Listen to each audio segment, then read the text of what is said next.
ऐसे धीमे धीमे 4 दांत निकल आए हैं, उनते सबन को काटते डोलें, जो मिल जाए वही की उंगली पकड़ के काट जाएं। ऐसे ठाकुर जी की मधुर लीला। नंद बाबा की गोद में बैठ के ठाकुर जी प्रसाद पामे और कहा करें जितनी सामग्री बनी है, सामग्री खामे कमे फैला में ज्यादा है। वह सामग्री को लेमेंगे, कभी बाबा के गाल ते लगा देंगे कढ़ी, कभी बाबा की दाढ़ी ते लगा देंगे खूब सारो साग, कभी बाबा के सुंदर घुंघराले केशन में भिंडी लटका दें। ऐसे ठाकुर जी लीला करें। लेकिन सबको अच्छा लगे ठाकुर जी के संग। बाबा की तो 3 बार स्नान वैसे ही है जाए। सुबह स्नान करें, वाके बाद बाल भोग में लाला सान दे, फिर स्नान करें। दोपहर के राजभोग में लाला सान दे, फिर स्नान करें, फिर रात्रि में फिर सान दे, तो स्नान करके सोमें। बड़ी मधुर मधुर छोटी छोटी ऐसी लीलाएं हैं ठाकुर जी की। एक लीला हमने सुनी, जैसे बड़े लोग जो हैं वो साथ में जब प्रसाद पाते हैं तो अचार रखते हैं, नमक रखते हैं, मिर्च रखते हैं। अब लाला को नियम है कि गोद में बैठ के खानो और हर सामग्री खानी है, जितनी सामग्री आवेगी सब पानी है, नेक नेक पानो है सब। और ऐसे नहीं कि बाबा पवा में ना, खुद उंगली करेंगे जे वारी खानी है तो वो खामेंगे, फिर वाय खामेंगे, अच्छी ना लगेगी तो वाय उठा के बाहर धर देंगे। अब नंद बाबा को नियम है, यशोदा मैया जब ते लाला भयो है तब ते मिर्च की सामग्री बना में। आज भी मंदिरन में ठाकुर जी की मिर्च की सामग्री ज्यादा बनती नहीं, ज्यादा मिर्च तेज मिर्च नहीं खाते ठाकुर जी। यशोदा मैया ने पूरी रसोई घर से मिर्च ही हटाई दी है। नंद बाबा के अरे मेहर लाला जब ते भयो मैं तो मिर्च स्वाद ही भूल गऊं। बोले एक काम करे करो, आप अलग से मिर्च खा ले करो, रोटीन के संग में हरी मिर्च ऐसे खा ले करो। अब नंद बाबा जैसी मिर्च आई थाल में, सो ठाकुर जी ने इशारा किया जे ही खानी है। नंद बाबा बोले अरे मेहर या को लेके जा। ठाकुर जी रात भर रोए, सोए ही नहीं। बोले कछु मीठो हो मुझे पवायो नहीं, मुंह ते दूर कर दियो। यशोदा मैया बोली आप बिना मिर्च के प्रसाद पाले करो। अब कहेंगे कहाँ करें, तो पीछे पड़ जाए। 2 दिना बाद तो ठाकुर जी भूले, नहीं तो बार बार कहें वो हरी वारी मिठाई लाओ। 1-1.5 महीना बाद नंद बाबा बोले अरे मेहर मुंह को तो बड़ी इच्छा हुए मिर्च की, और कहा करूं लाला के मारे पाऊं। तो एक काम करेगा, रोटीन के नीचे छुपा के ले आए कर, लाला की इधर उधर नजर जाएगी तो पाए लूंगा। रोटीन के नीचे मिर्च धरी है। अब नंद बाबा देखें लाला जैसे इतकू देकर सुई लेके नेक खा ले, फिर धर दें भीतर। इतने में ही ठाकुर जी को नेक दिख गई। ठाकुर जी बोले अगर मैंने कही जे तो बाबा देंगे तो नहीं, बाबा ते मांगूंगा नहीं, खुद ही झपट के खा लूंगा। सोई काकियो ठाकुर जी ने बढ़िया मौको पायो, और जैसी लगी कि बाबा इधर उधर जलपान आदि कर रहे हैं, जल पी रहे हैं ऊपर ते, इतने में ही ठाकुर जी ने हाथ मारो और मिर्च लेकर के सीधे पूरी मुंह में घप कर गए। और जैसे ही दोनों दांतन ते चबा चबा के पाई महाराज, खाई मिर्च लाला ने, लेकिन सांस चली गई नंद बाबा की। अरे मेहर जल्दी आ, जल लेके आ। कहा भयो। अब जब कोई मिर्च पहली बार लग जाए ना तो 2-4 मिनट तक तो बोले ही नहीं पाता व्यक्ति। ठाकुर जी के मुंह में जैसी मिर्च लगी, लाल पड़ गए, पसीना यहां से निकले, आंसू यहां से निकले, और जो रोए सो रोए। अपनी जीभ पकड़ करके ठाकुर जी रो रहे हैं, मैया मेरी जीभ पजर गई, मेरी जीभ पजर गई। हमारे ब्रज भाषा में जलवे ते कहें पजरनो। कैसे कहें पजरनो? जलवे से। कहा भयो भैया, ओहो लगी तो ना मैया हैं, सो तो ना गई। कुर्सी गिर गई, टूट गई। अरे भैया इतना वजन तो लगना रो मैया को। विराज जाओ, कोई भैया अपने अगल बगल में बिठवा लो, आश्रय दो, जगह दो। ठाकुर जी को मिर्च लग गई तो बता रहे हैं। कोई को घेर के बता रहे ऐसी लगी। तो ऐसी मिर्च लगी महाराज ठाकुर जी तो जीप पकड़ करके और पाम चला में जोर जोर से रोवे। यहाँ यशोदा मैया जीप ते शहद लगावे लेकिन कोई फर्क नहीं पड़े। रोहिणी मैया ले ले करके लाला को जावे मिष्ठान कजू खवावे, लेकिन ठाकुर जी सब निकार निकार फेंके। लाल पड़ गए ठाकुर जी, कितनो पानी मुख में डारो जीभ धोई दई लेकिन ठाकुर जी को चैन नहीं। सबके नेत्रन में आंसू आ गए लाला को देख करके।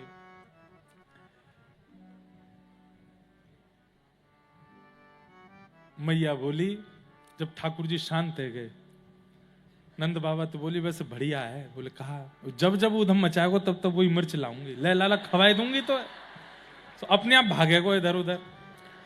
तो मैया ऐसी ठाकुर जी की एक लीला, मिर्च की लीला बता मैं। एक लीला ऐसी सुना मैं कि सब गोपी बैठी हैं और ठाकुर जी मैया से जिद कर रहे हैं। मैया, ठाकुर जी मैया बोली कहा बात है? बोले मैया मुझको एक बात बता। बोले कहा, तू मेरो ब्याह कब करावेगी?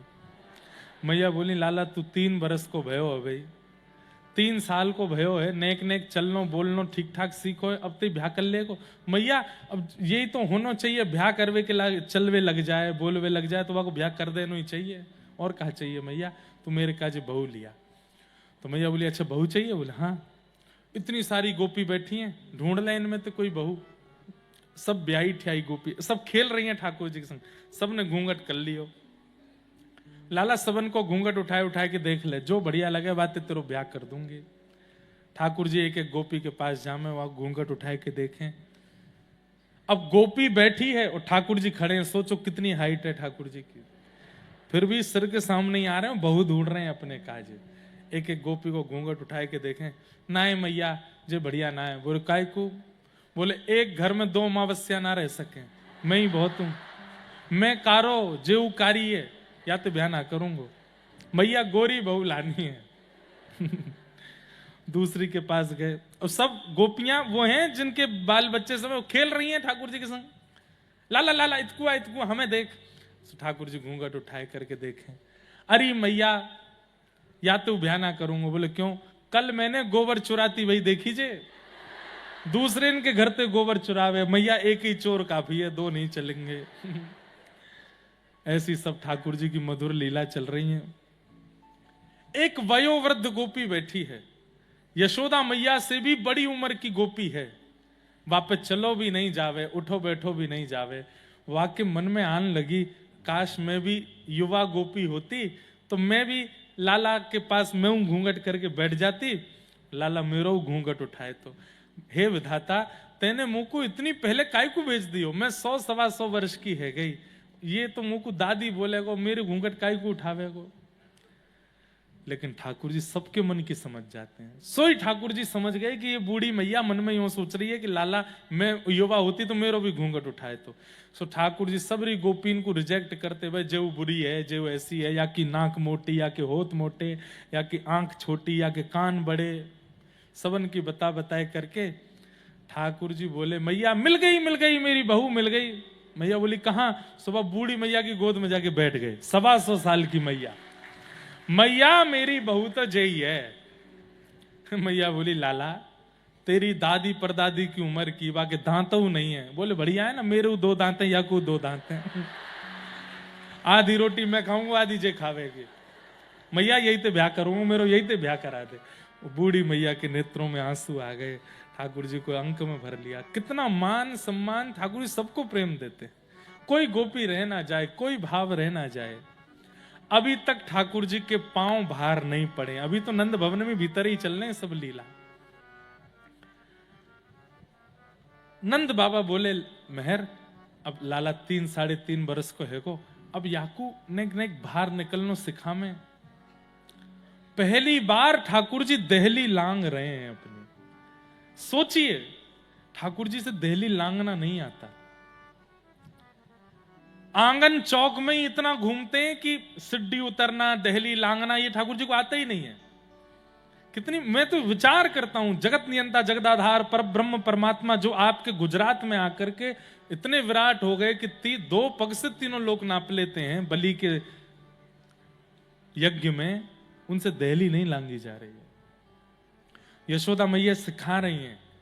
पहले यशोदा मैया दहली की यात्रा बैठे, फिर अपनो एक पाम दहली के ऊपर रखें, फिर पल्ली तरफ लटका करके फिर मैया उतरे, लाला अब तू भी आ जा। सो ठाकुर जी कह रहे हैं हाँ मैया आऊं। सो इतनी ऊंची दहली, ऊंचे आज भी बड़े मंदिरों में आप जाओ, कितनी इतनी ऊंची ऊंची दहली होती हैं, आपको उनको चढ़ करके ही लांघना पड़ता है। पुराने मंदिरों में इतने बड़े घर भी पुराने जमाने के, उनमें ऊंची दहली ही होती थी। क्यों? बाहर कभी वर्षा हो तो पानी भीतर ना आ जाए, कीट पतंगे सांप आदि बिच्छू भीतर ना आ जाए, दहली ऊंची होती थी।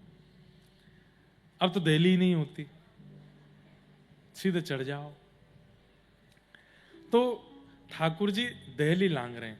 अच्छा, दहली का एक स्वरूप और होता है, बाहर की तरफ गहरी होती है, भीतर की तरफ कम गहरी होती है। जब आप भीतर प्रवेश करेंगे तो अंदर कम गहरी है, बाहर ज्यादा है। तो भीतर से ठाकुर जी बाहर आ रहे हैं, तो एक पाम अपनो ऊपर धर दियो, दूसरी तरफ से ठाकुर जी दहली पे चढ़े, और चढ़ करके दहली पे लटक करके पल्ली तरफ ठाकुर जी अपने पैर लटका रहे हैं। और जैसी लटकाए तो इतनी गहरी है, ठाकुर जी वहीं लद गए बीच में, अब ना इधर के ना उधर के। अब ठाकुर जी इतने कस के खड़े हैं कि मैंने अगर छोड़ दिया तो मैं लुढ़क जाऊंगा पल्ली तरफ, तो वहीं रो रहे हैं, अरे मैया देख तेरी दहली मुंह को मार रही है, जो मुंह को गिरा रही है। ये दृश्य नारद जी ने देख लिया। आहा, नारद जी कहते हैं वेद तरु प्रतिशाखम मृगतम मिलितम न तद ब्रह्म, मिलितम मिलितम कहां? बोले गोप बदूटी पटांचले न बद्ध, श्रुतिम अपरे स्मृतिम अपरे भजन्तु भव भीता नीतिम अपरे, अहम तु नंदम वृंदे यस्यालिंदे ब्रह्म वसिता। ब्रह्मा जी कह रहे हैं मैंने श्रुतियों में परमात्मा को ढूंढा, मुझे नहीं मिले। मैंने नीतियों में परमात्मा को ढूंढा, मुझे नहीं मिले। मैंने बड़े बड़े योगियों से जाकर पूछा कि परमात्मा कहां है, मुझे कोई नहीं बता पाया। पर जब मैं वृंदावन गया तो मैंने क्या देखा? नंद बाबा की दहली पर परमात्मा लटका हुआ पड़ा है। यस्यालिंदे ब्रह्म वसता, लटके हुए ठाकुर जी ऐसे, और रो रहे हैं कि मैया दहली मुंह को मार रही है। फिर मैया ने धीरे से आकर के ठाकुर जी को नीचे किया। बताओ, आकाश में खड़े देवता कह रहे हैं 2 पग से तीनों लोक नापने वाले को आज दहली नहीं लांगी जा रही है। क्यों? प्रेम इतना है ब्रजवासियों से। श्रृंग्यग्निडम शशि जलद्विज कंटकेभ्य क्रीडा परावति चलऊ स्वसतो निषेद्धुम, ग्रह्याणि कर्तुमपि यत्र न तज्जनन्यो, शोकातयापतुरलम मनशो नवस्थामो। भगवान के ऊधमों का वर्णन किया गया। कभी सींग से लटक जाते हैं, कभी अग्नि से खेलते हैं, कभी बछड़ा बछियाओं के मुंह खोल के उनके दांत गिनते हैं, कितने दांत आ गए आके, और फिर रोते हैं। क्यों? मैया से जाके कहें बाकी सबरे आ गए, मेरे 4 ही क्यों आए हैं अभी, मेरे बाकी के दांत कहाँ हैं? तो मैया के लाला तू इतनो मक्खन खावे, तेरा मुंह चीकनो है गोए, और चीकने मुंह के कारण तेरे दांत निकल के पेट में चले जाएं। दूध पिए कर दूध। कबहू भरेगी चोटी मैया मेरी, कबहू बढ़ेगी चोटी, किते बेर मोहे दूध पिबत भय, किते बेर मोहे दूध पिबत भय, ये अजहू है छोटी मैया मेरी, कबहू बढ़ेगी चोटी। ठाकुर जी चोटी दूध कैसे पीते हैं पता है?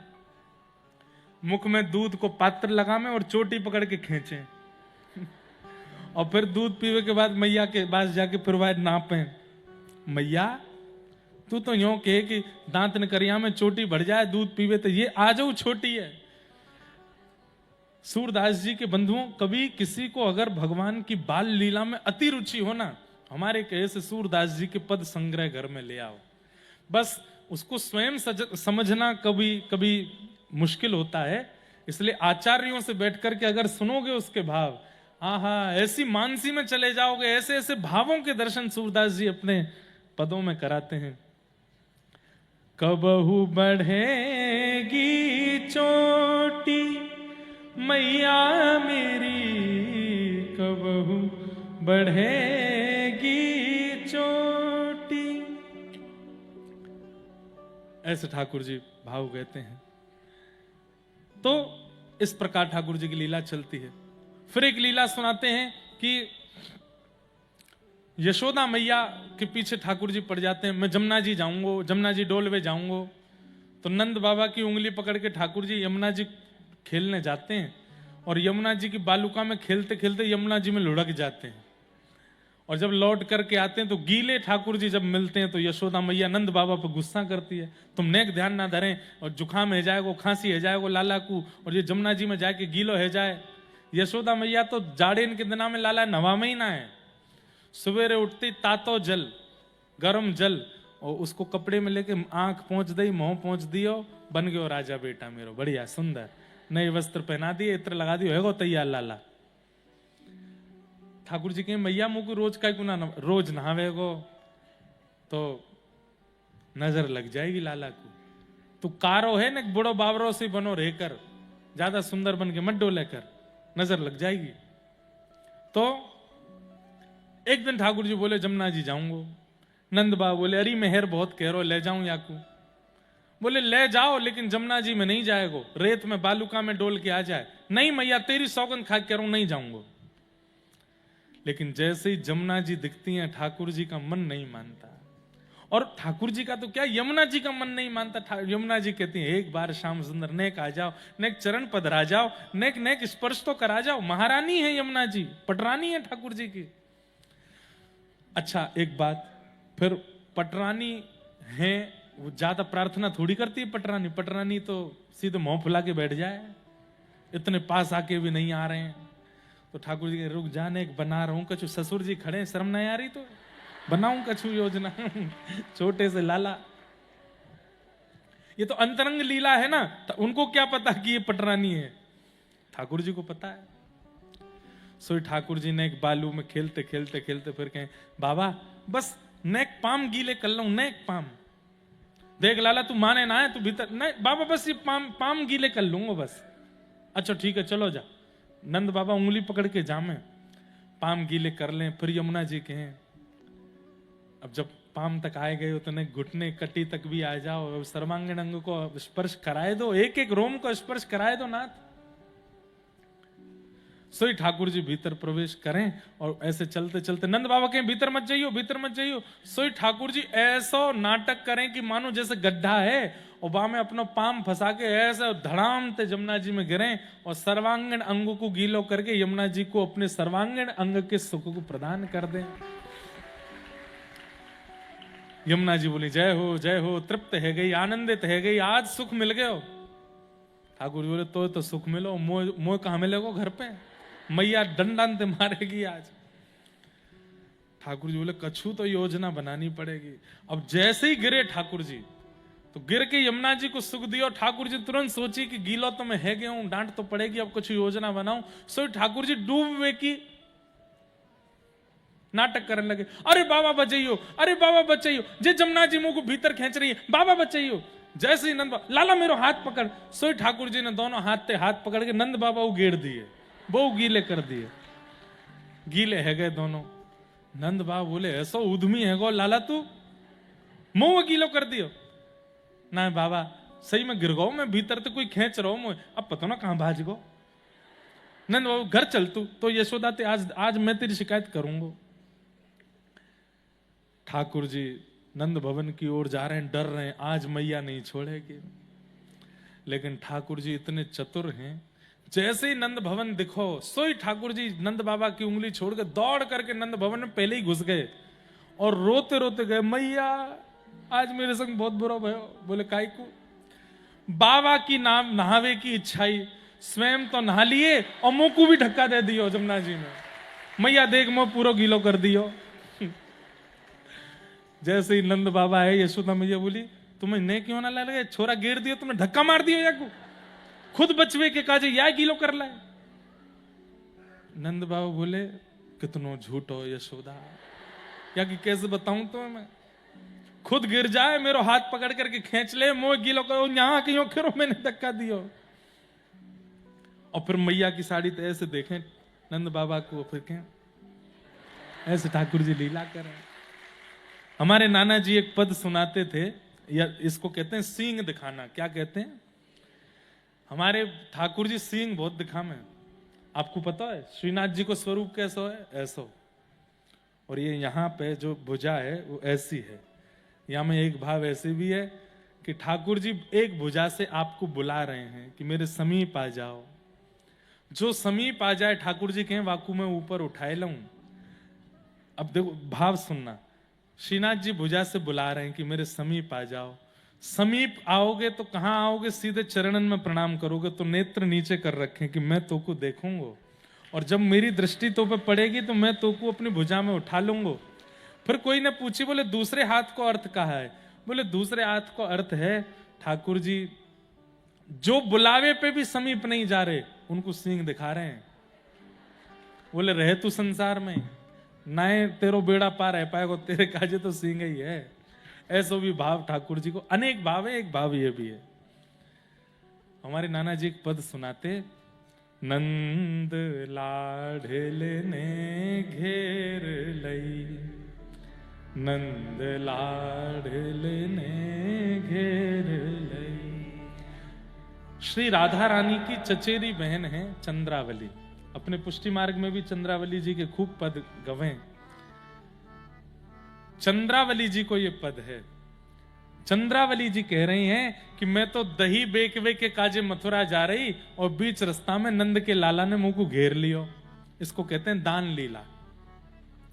ठाकुर जी मथुरा जावे वारी गोपीन सो दान मांगे, दे दही को दान। गोपी कहें काईकू?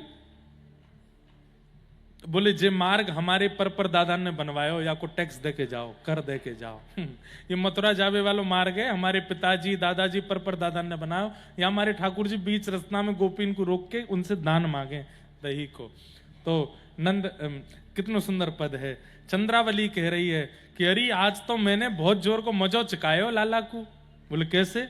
नंद लाढ़ले ने घेर लई, नंद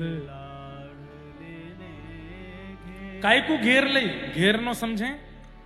घेर नो समझे? घेर नो मतलब मुंह को रोक लियो। मैंने की लाला कहा बात है? बोले मुंह को दही खवाओ।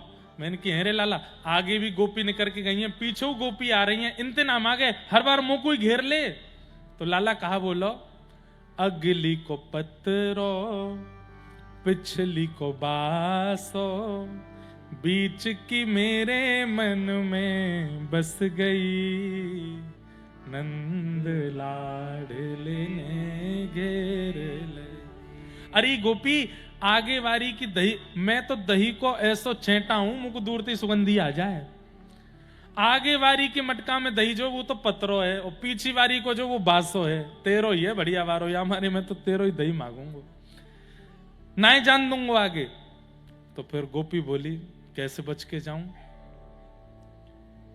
जो तू कान्हा दही को भूको, ऐसे सने भय हाथन में दही खावे को। ठाकुर जी बोले तो कैसे खाऊं? बोले तोड़ ला पतुआ तो प्या दूंगी दही। चल लाला ऊपर चलो जा, बड़े बड़े पत्ता हैं, एक पत्ता लिया वहां को दोना बना के वहां में दही दूंगी। ऐसे ऐसे सने घुने हाथन में दही ना पामे। लाला बोले हम बात तो सही है। छोड़ी ठाकुर जी ने फेंटा बांधो और सोई चढ़ गए पेड़ के ऊपर। गोपी तो कह रहे हैं कौन सा पत्ता लेके आऊं बता। 80 हाथ जब चढ़ गयो लाला, जैसे ही ठाकुर जी ऊपर चढ़े, कौन सा पत्ता लाऊं गोपी बता।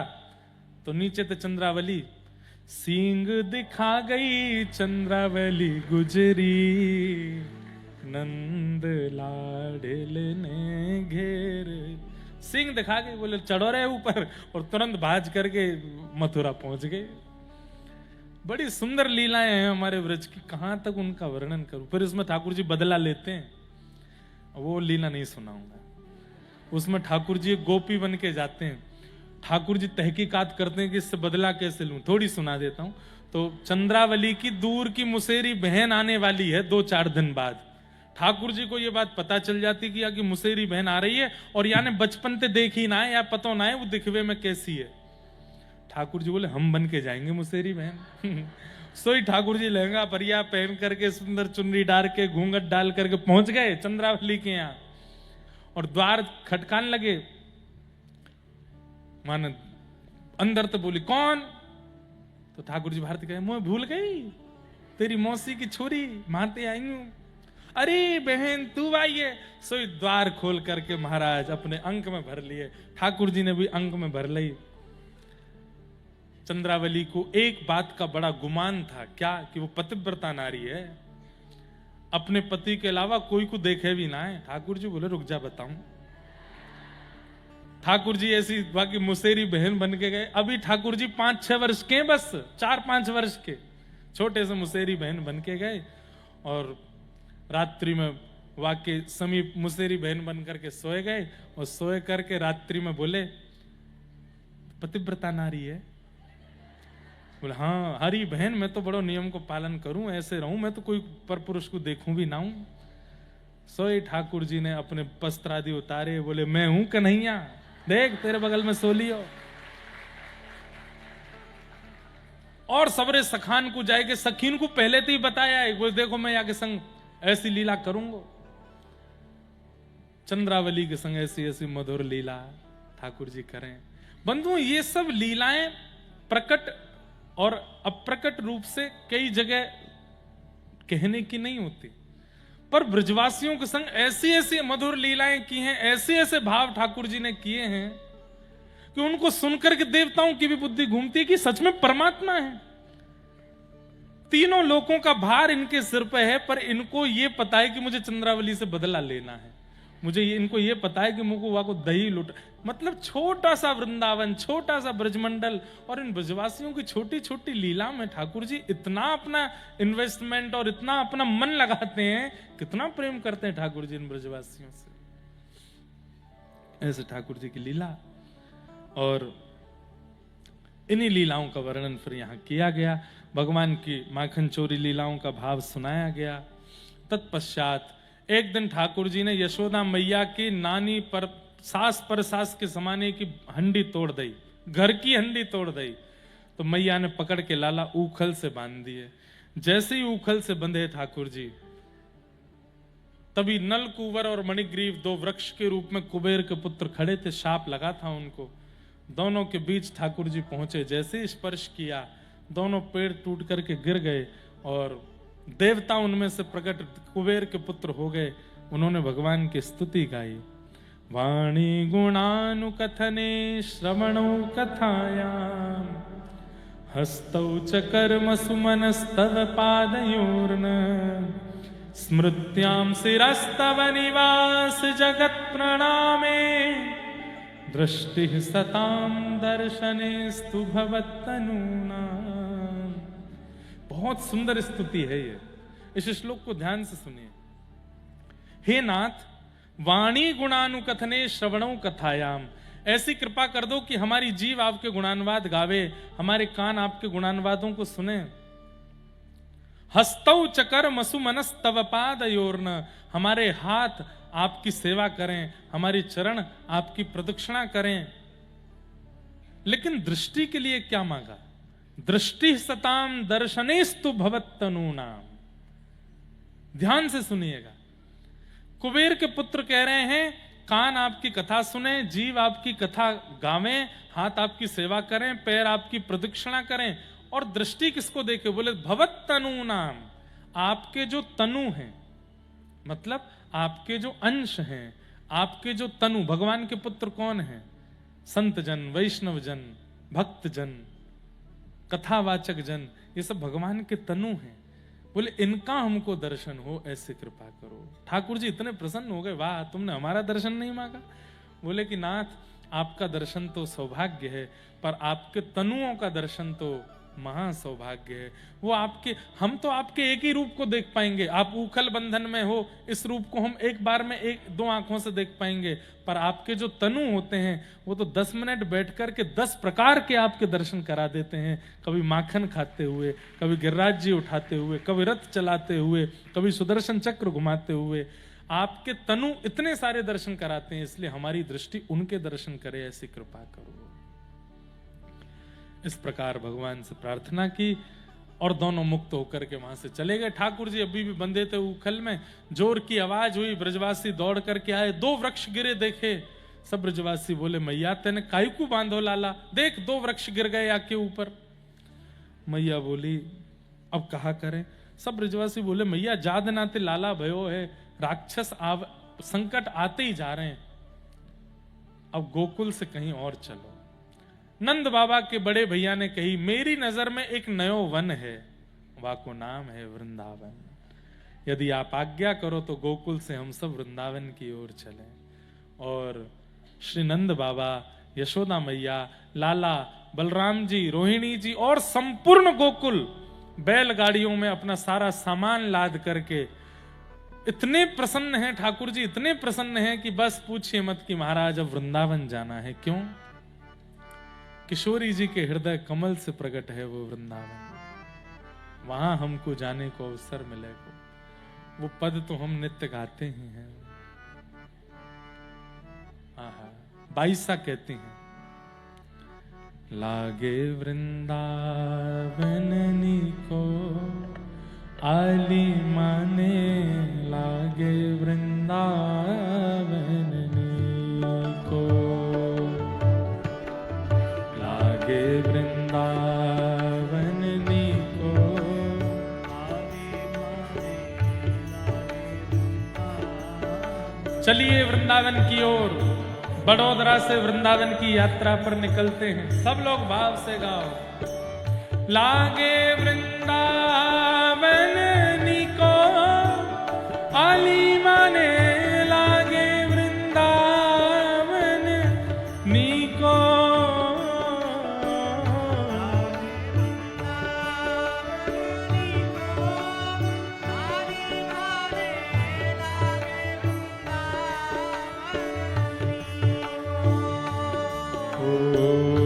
घर घर तुलसी ठाकुर सेवा,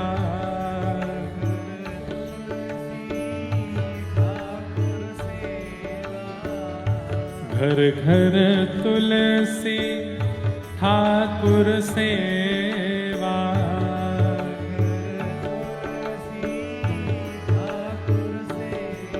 और दर्शन गोविंद जी को आली माने, लागे वृंदावन को,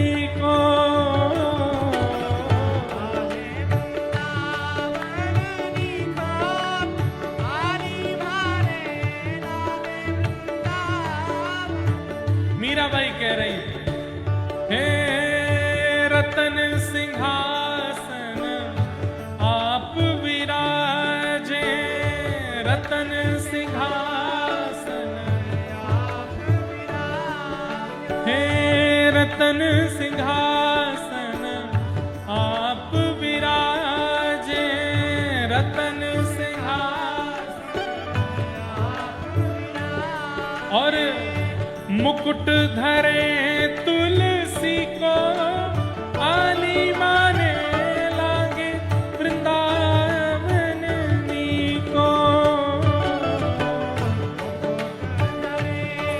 तुलसी को आली माने,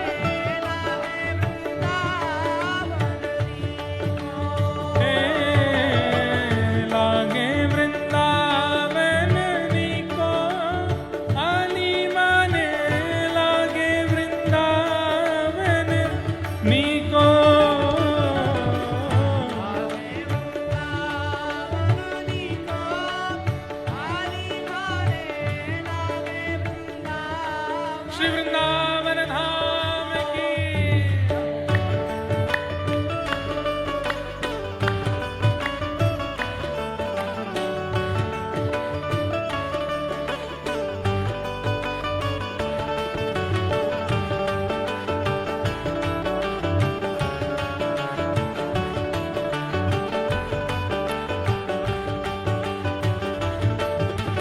श्री राधा वल्लभ लाल की, श्री राधा रमण लाल की, वृंदावन बिहारी लाल की।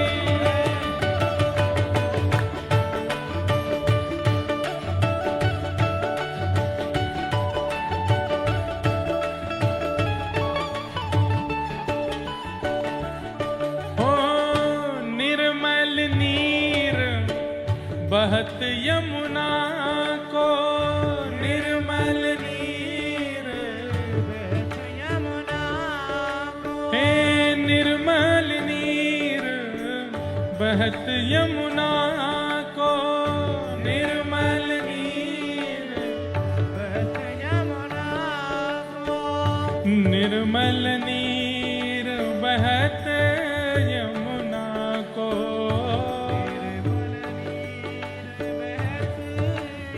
और यहाँ भोजन दूध दही को आली माने लागे वृंदावन नीको।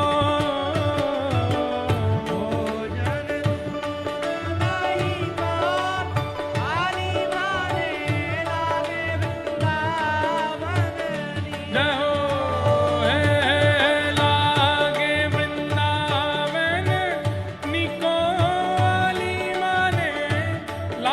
वृंदावन नीको।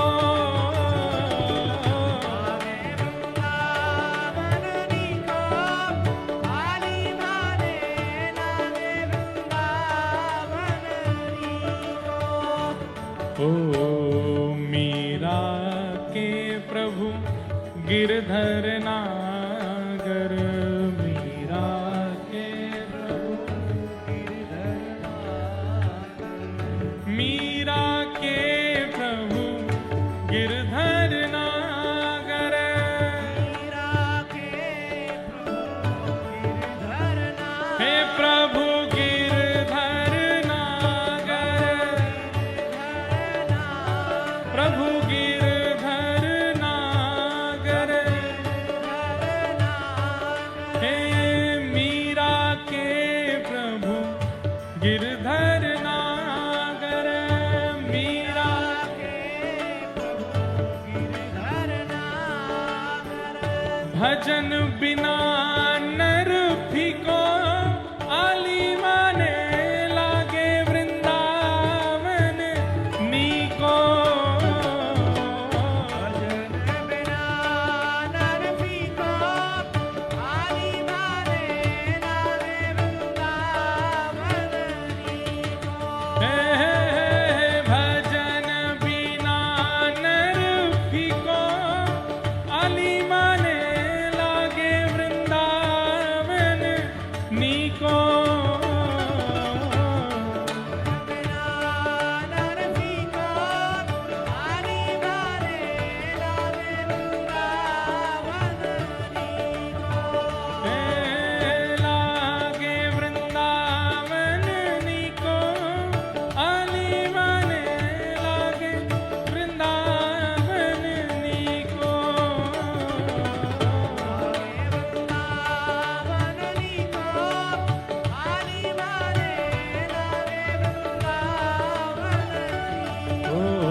श्री वृंदावन धाम की। किशोरी जी के हाथों से स्वयं निर्मित है, इसलिए ठाकुर जी को वृंदावन अति प्रिय है। यत्र वृंदावनम नास्ति यत्र नो यमुना नदी, यत्र गोवर्धनम नास्ति तत्र नो रमते मनः। जहां वृंदावन नहीं है, जहां गोवर्धन नहीं है, जहां यमुना जी नहीं है, किशोरी जी कह रही मेरा मन वहां नहीं लगता। तो वृंदावन, गोवर्धन और श्री यमुना जी ये गोलोक धाम से लाए गए हैं, ये ब्रह्मा जी ने नहीं बनाए हैं। और वृंदावन की रचना स्वयं किशोरी जी ने अपने हस्त कमलों से की है, इसलिए ठाकुर जी को वृंदावन अति प्रिय है, अतिशय प्रिय है। ऐसे श्री वृंदावन धाम ठाकुर जी पहुंचे। वृंदावन आकर के ठाकुर जी ने अनेक लीलाएं की और वृंदावन में आकर सबसे पहले ठाकुर जी ने अघासुर का वध किया। तत्पश्चात ब्रह्मा जी को मोह हुआ था तो ब्रह्मा जी के मोह को दूर किया। प्यारे गिरधर लाल के लाल जी पधारे हैं, अपने स्थान पर विराज जाएंगे। उसके बाद सबको दर्शन होंगे। सब कोई खड़े नहीं हो, बैठे रहो। अभी झांपी जी में हैं, नेक देर में विराजेंगे, फिर सबको मंगल में दर्शन। आगे वाले लोग तो अपने स्थान से ही कर लेना, पीछे वाले लोगों के लिए स्क्रीन लगी हैं, उस पर दर्शन कर लेना। नेक्से से लाला हैं हमारे, और कछु दिना में ब्याह एवे वारो है इनको। तो यहीं से ही जो लोग बड़ोदरा से आ रहे हैं बरसाना, उनका तो स्वागत है। जो नहीं पहुंच पा रहे हैं वो आज ही लाला को बधाई दे दी हूं। 56 भोग आरोगेंगे और अभी आन तो दो उन्हें। मंगल में आनंद आज कथा में होगा। लाल जी के मधुर दर्शन, पद पदावलियों का गायन होगा, उसके बाद आरती होगी, फिर आज की कथा विश्राम होगी। तो अघासुर नाम के दैत्य का ठाकुर जी वन में वध किया। तत्पश्चात ब्रह्मा जी का मोह दूर किया। कालिया नाग यमुना जी में प्रविष्ट हो गया है। बहुत दिन से हमने कालिया नाग चरित्र नहीं कहा, आज सुना देते हैं।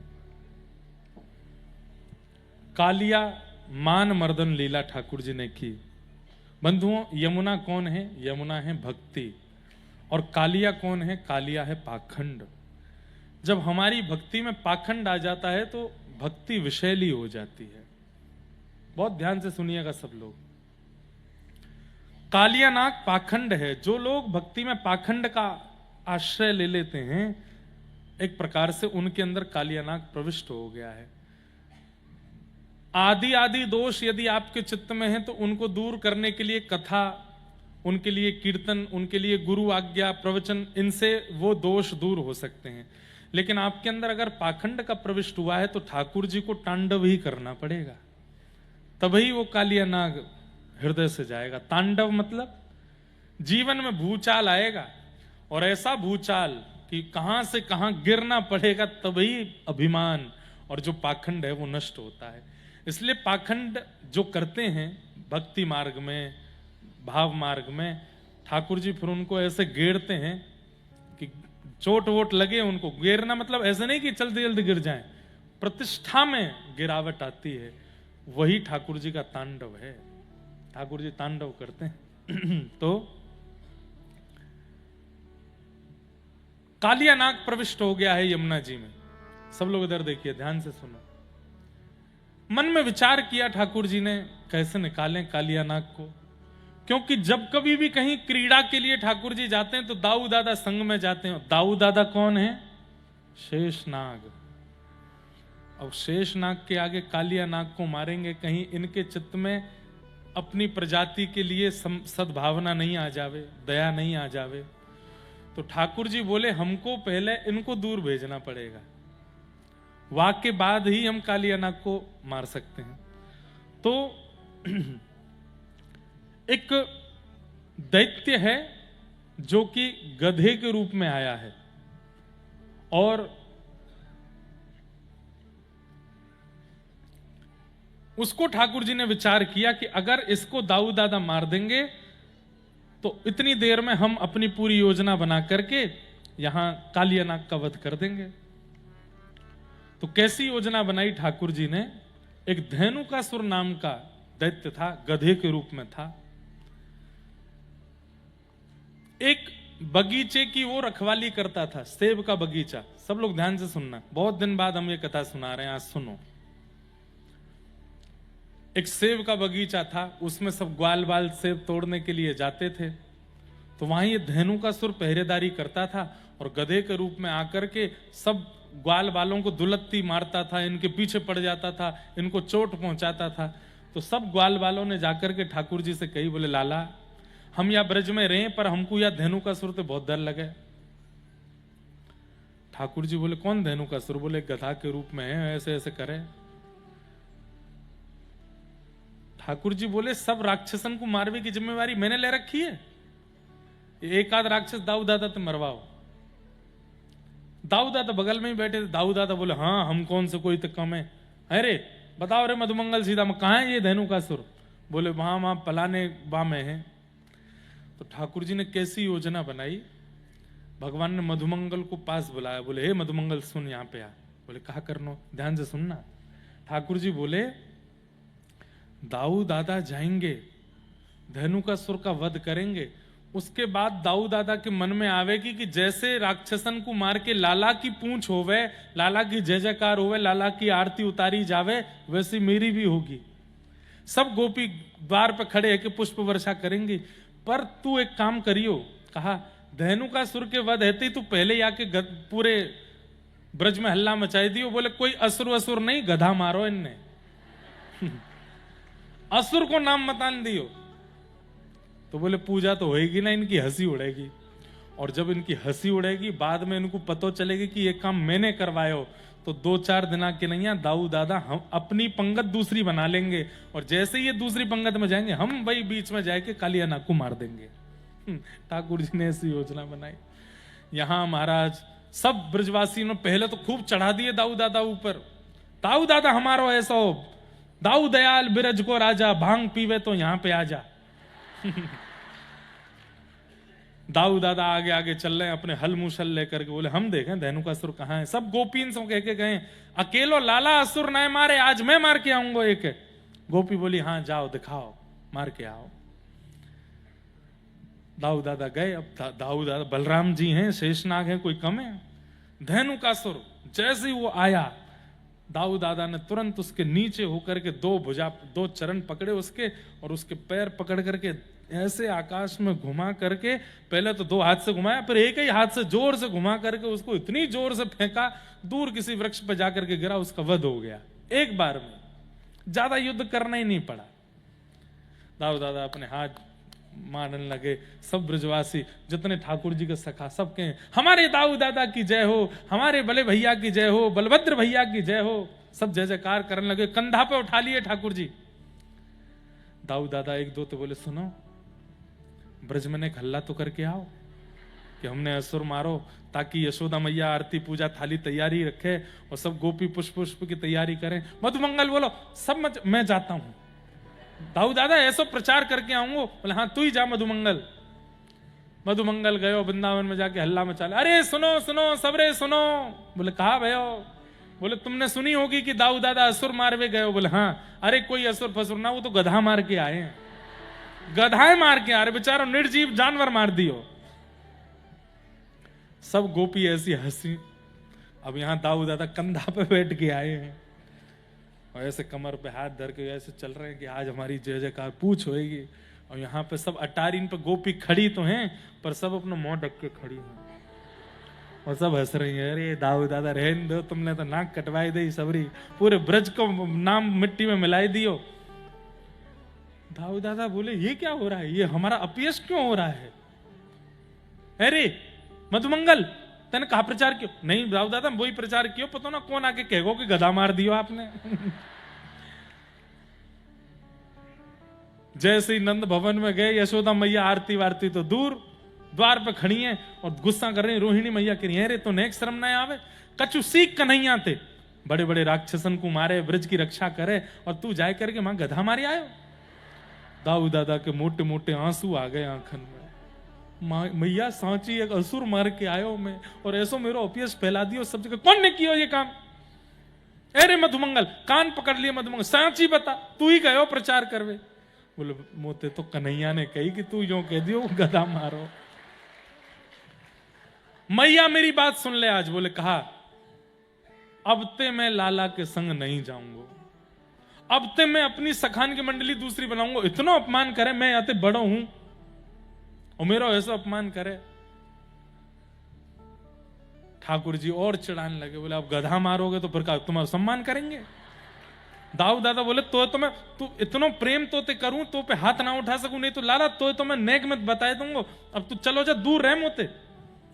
ठाकुर जी बोले 2-4 दिन की बात है। सब सखा भी बोले अरे ऐसे गुस्सा में, अरे 2-4 दिन रहने दे, जरूरी काम करना है। दाऊ दादा ने अपनी मंडली दूसरी बना ली। दाऊ दादा अपने सखान के संग पहले ही पूछवा लेते हैं, अरे आज लाला कहाँ की तरफ जा रहे हो? हम वहां नहीं जाएंगे, हम दूसरी जगह जाएंगे। मधुमंगल से, आज तो काली दह पे जावे को बेचारा। हाँ तो लाला जाएगा, हम तो कहीं और जामेंगे। ठाकुर जी बोले योजना बढ़िया है। काली दह पे गए ठाकुर जी, और काली दह पे जाकर के कंडुक क्रीड़ा करने लगे ठाकुर जी। और क्रीड़ा करते करते महाराज मधुमंगल के मन में अपने आप ठाकुर जी ने ऐसी भावना प्रकट कर दी कि